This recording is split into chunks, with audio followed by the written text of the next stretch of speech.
Kaugnay pa rin sa matinding pinsala na tinamo ng probinsya ng Nueva Vizcaya, makakapanayam natin ngayon si Nueva Vizcaya PDRRMO Chief King Webster Balauing.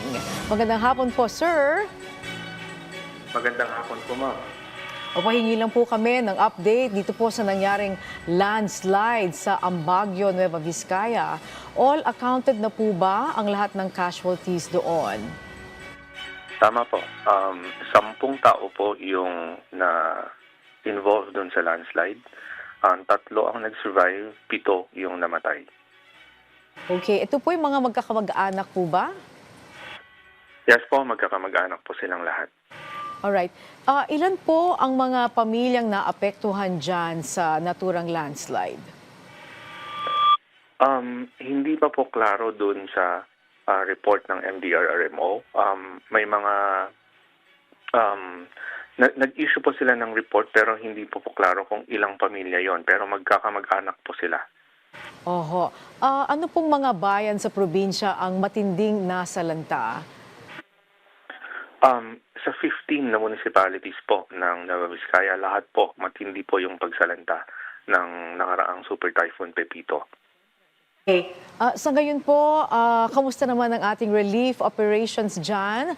At may karagdagang tulong po ba tayo na kinakailangan pa na nais po natin ipanawagan? Yes po, ongoing po yung relief operations natin. In fact, even dito sa provincial capital, ongoing yung relief operations natin sa 4 na municipalities malapit dito sa sentro ng Nueva Vizcaya. Mag-expand po yung ating relief operation sa other municipalities. May mga barangays pa rin po kasi tayo na isolated sa ngayon dahil sa mga collapsed bridges. So, kailangan pa po natin ng mas marami pang tulong, especially sa food and non-food items at sa pagkukumpune ng mga bahay na nasira. Marami pong naitalang partially at totally damaged na houses dito sa Nueva Vizcaya. Pagdating naman po sa clearing operations, kamusta po? Open na po ba ang lahat ng ating mga kalsada ngayon? Sa ngayon po, patuloy pa rin yung ating clearing operations. Ongoing pa rin po. Yung main thoroughfare natin, itong Maharlika Highway from end to end ng Vizcaya, yung katabi natin sa Nueva Ecija or yung sa Pangasinan, and then sa Isabela and Quirino, open po itong national highway natin. However, yung mga provincial, municipal, and barangay roads, marami pa rin pong close hanggang sa ngayon. At ongoing pa rin po yung clearing operations natin. Okay, kamusta naman po ang supply ng kuryente, lalong-lalo na po ang malinis na tubig? Sa supply ng kuryente po, partially restored yung a few municipalities dito sa northern part ng Vizcaya, pero most dito sa southern part, ang dami pa rin po mga areas na hanggang ngayon wala pa rin pong kuryente. Sa supply naman po ng tubig, maayos naman po yung supply ng tubig natin, restored naman na po. Okay. Kamusta naman po? Meron po bang hakbang o rekomendasyon para ideklara ang state of calamity dyan?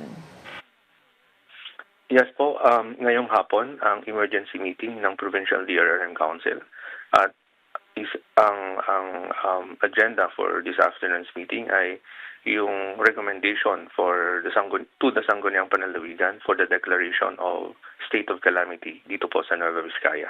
Opo. At ang inyong mensahe naman po sa mga kababayan po natin?